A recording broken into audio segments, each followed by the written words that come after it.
In today's video, I'm going to teach you how to seamlessly integrate Todoist with Notion using Zapier or Make.com, allowing you to keep your tasks and notes harmonized across both platforms. This process will not only help you stay organized, but also save valuable time by automating the flow of information between your favorite task manager and your go-to note-taking app. Let's dive right in, starting with logging into both your Todoist and Notion accounts. Make sure you have your login credentials handy. If you're already logged in, perfect. If not, take a moment to enter your details and make sure you can access your dashboards for both applications. Once you're comfortably logged in, it's time to head over to Zapier or Make.com, whichever platform you prefer for automation. Today we'll be going over how to use these smart tools to link Todoist tasks with Notion databases. These platforms work like magic, allowing multiple applications to communicate effortlessly with each other without any manual intervention on your part. The first crucial step is to authenticate both your Todoist and Notion accounts on your chosen automation service. This is where you grant permission for Zapier or Make.com to access certain parts of your accounts, enabling them to perform the necessary actions on your behalf.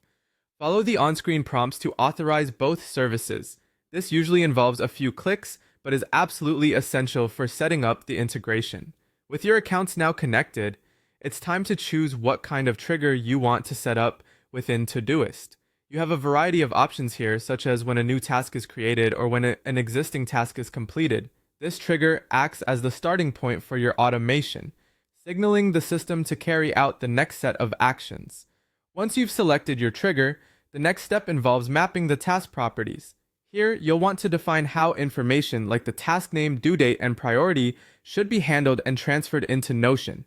Think of this step as creating a blueprint that tells the automation tool exactly how to interpret and distribute the data between your Todoist and Notion. After everything is mapped out, it's essential to test the connection.